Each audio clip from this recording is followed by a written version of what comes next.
The policeman was not much older than me. His face wore an expression of intense concentration.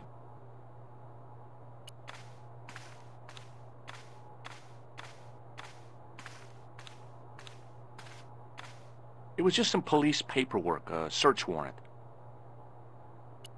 Excuse me. Not so fast. I'd like your personal details, please. Huh? What for? In the event of an accident, it would help us to know where to send the body. I found this scrap of material in the sewer. Vraiment? It was probably torn from the clothes of a psychotic killer. Even if you were Sherlock Holmes, I would have trouble believing you. I found this tissue. What the hell is that? It's evidence. Evidence of what? Mayonnaise smuggling? The sticky stuff is grease paint. Ah, and that is supposed to make me happy, is it? I suggest you think long and hard about what you are doing with your life, monsieur. I found this red nose near the Café de la Chandelle Verte. A clown's nose? That's right. The guy who wore this is a savage killer. If you say so, monsieur. Have you any idea what this tool is used for? Oui, monsieur. It is a dipstick. Look, is this really necessary? I came in here to talk to Rosso. Why did you not say? He's not here. But do you wish to leave a message for him? I have a choice of blue or black pen. I'd recommend the blue for a less formal communication. I'd prefer to talk to him in person. As you wish, monsieur. Is Sergeant Moo available? What? You want to speak to him? Yes, please. I cannot recall the last time someone asked to speak to Moo. No one ever speaks to him. Not even his kids. Eh bien. He's not here, monsieur. He is with Inspector Rosso, like Laurel and Kitten. No, monsieur? Hardy. Oliver Norville Hardy. Thanks for your help, officer.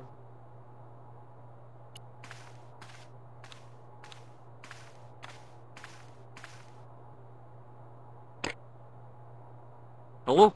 Who is this? Hi. My name's George Stobbart. You don't know me. Correct, Mr. Stobbart. I don't. What can I do for you? Well, I'm trying to trace one of your customers. Could I maybe come over and talk to you? No. No. That's not possible. Oh, okay. Forget it. Listen, all I want is a name. What are you talking about? Who are you working for? I guess you might say I'm acting in the interests of truth and justice. Ah, thank God. I thought you were the police. There are innocent lives at stake, Mr. Todrick. Lives that you could save. You're collecting for charity, yes? No, I'm not. All I want from you is information. Go on. I'm listening. Do you know a guy called Plantar? No, I never heard of him. Shall I tell you what happened to Plantar? How he was killed in cold blood? I told you, I never heard of Plantar. I expect Plantar's a family man, don't you? In their little apartment, Madame Plantar is cooking the supper, listening for the familiar sound of her husband's key in the door. Junior is waiting for his daddy to come home from work. He can't wait to show him the merit marks he earned in school today. Only tonight, Monsieur Plantar won't be coming home. You forgot the puppy. Huh? The faithful puppy dog, waiting for the sound of his master's voice. Well, maybe they don't have a dog. What do you think? I don't know, Plantar.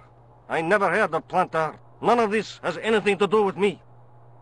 What do you know about the clown who bombed the Café de la Chandelle Verte? I don't have no idea what you're talking about. You're cool, Todrick. But I think you know more than you're saying. I don't know who you be, but sure I am you don't know what you're talking about. Oh, this is ridiculous. Quit playing games with me, Todrick. I tell you, I know nothing about no clown. Thanks for nothing, Todrick.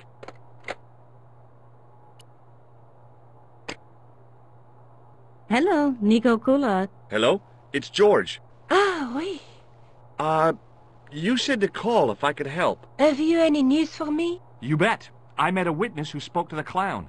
And I know where the killer gets his suits. No kidding. Hey, I'm impressed. You are? Well, it wasn't easy. Look, why don't you come here to my apartment later this afternoon? Fine. Where do you live? 361 Rue Jarry. Okay, I'll come over. I was used to working alone, but I had to admit it felt good with George on the case too. But there were some things I was going to have to do alone, and fast. I needed the answers to some questions. Who was the costume killer? And why did he murder Carchon? Why did Carchon ask for me to interview him? How did he know my father? And why was my editor so scared? There was some kind of secret war going on out there, but who was on which side? One thing I did know. I wasn't going to get the answers sitting at my desk.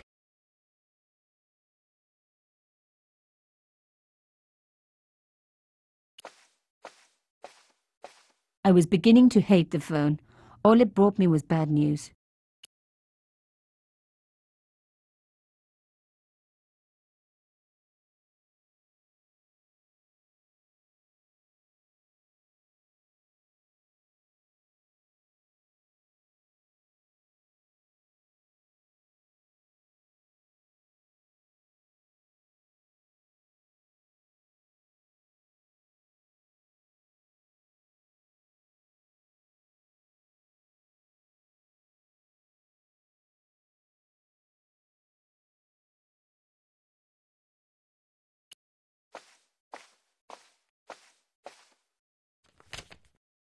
It was a photograph of my father, the first one I ever took, with the first camera he ever bought me.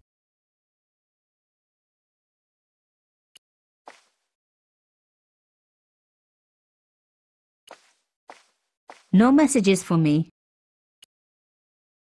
You have no messages.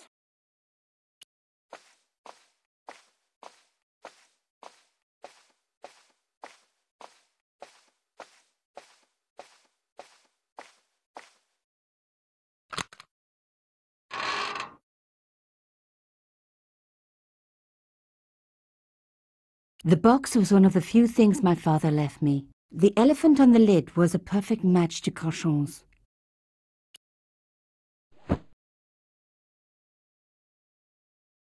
The box was carved by my father. It never had a key. The box was one of the few things my father left me. The elephant on the lid.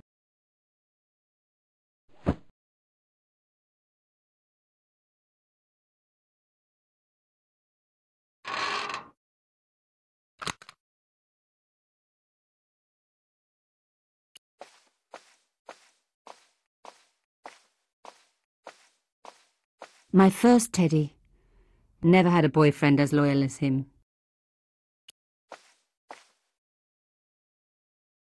It was my neighbor, the so-called psychic.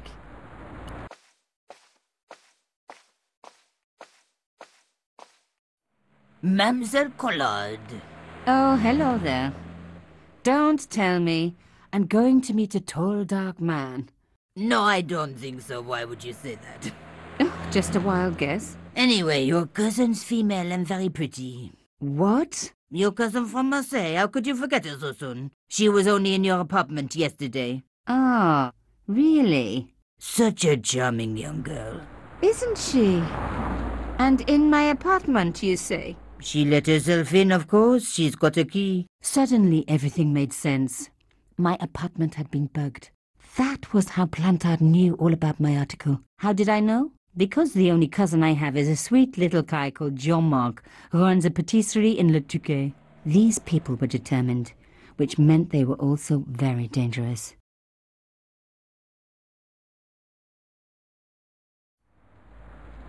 I suppose she'd forgotten which apartment was mine. Oh, Miss Collard, you're a mind reader. That's just what she said. Oh, I bet it was.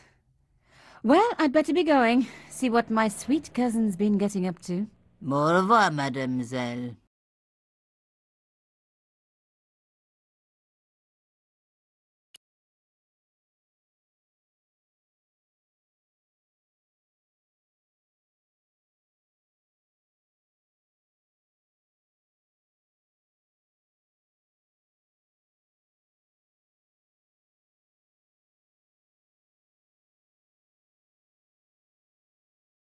It was my neighbor.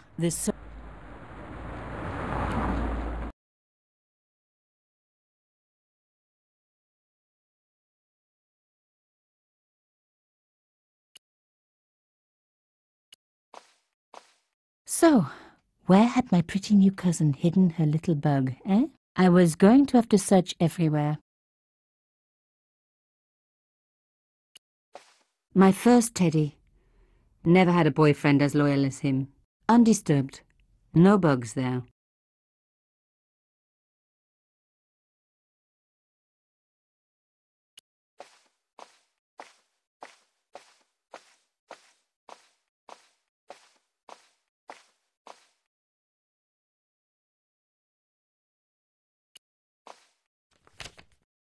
It was a photograph of my father, the first one I ever took, with the first camera he ever bought me. They hadn't placed the bug on the photo.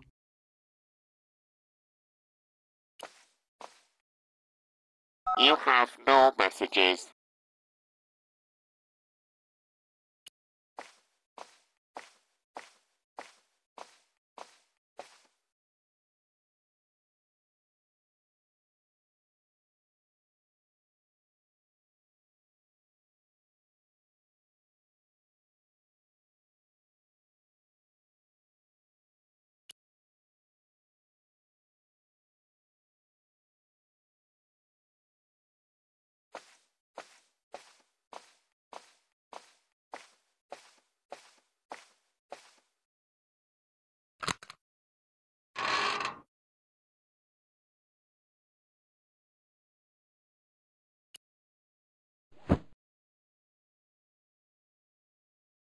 The box was carved by